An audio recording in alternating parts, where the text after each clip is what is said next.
L'heure des mots vous est offerte par AJF Consulting. Et bien sûr, c'est Alain Patrick Fouda qui tient le gouvernail des mots ce matin, comme d'habitude, et il le fait avec fermeté. Bienvenue à Douala, monsieur. Merci, bonjour monsieur Didier, bonjour monsieur le brigadier, ma chère Sissi. Bonjour. Mesdames et messieurs, bonjour. Bonjour Pat. Et je vous le dis tout de suite, vous pourriez simplement dire Didier, ça m'irait bien aussi. Sans fermeté, sans fermeté. Vous me vieillissez. Alors ce matin, c'est le mot du jour, fermeté. Effectivement, j'ai choisi pour vous ce matin le mot fermeté. J'ai préféré la définition du Robert pour qui ce mot désigne l'état de ce qui est ferme. Ce mot évoque également la consistance, la dureté et même la vigueur.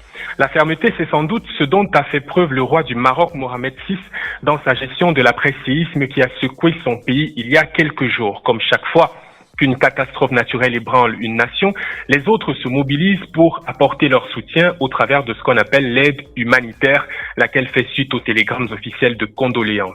La France y a tendu la main au Maroc pour lui apporter son aide. Le souverain du royaume chérifien l'a refusé. Le roi ne pardonne pas à Emmanuel Macron son refus de reconnaître la souveraineté marocaine sur le Sahara occidental, alors que l'Espagne, le Royaume-Uni et le Qatar l'ont fait. Et puis, il y a l'affaire des visas. Le Maroc en veut à la France car elle a restreint les conditions de visa octroyées à ses ressortissants. Enfin, il y a ce qu'on appelle l'affaire Pegasus du nom d'un logiciel espion. Je vous explique. La France en veut au Maroc qui s'est permis d'écouter des conversations téléphonique du président Macron via ce logiciel espion. Vous savez, les grandes puissances et les puissants s'écoutent, mais en réalité, personne n'aime savoir qu'il est écouté. C'est comme ça.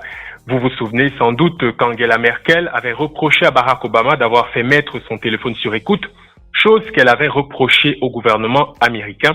Conséquence, il y a donc de l'eau dans le gaz entre Paris et Marrakech. Alors, le deuil aurait pu permettre une réconciliation, c'est ce qu'on appelle la diplomatie du séisme, mais le roi Mohamed VI en a décidé autrement. Alors, ma question est pour vous à la maison et pour vous en studio. Oui. Faut-il faire preuve de fermeté lorsqu'il y a mort d'homme? J'attends des réponses de la part de Fifi, du brigadier, mais également de toi, Didier, pour savoir si la fermeté vaut la peine d'être appliquée lorsque l'on est en face d'un deuil. D'ici à ce que j'ai des réponses, courage au peuple marocain et à demain pour un autre mot de l'heure des mots sur ABK Radio. L'heure des mots vous est offerte par AJF Consulting.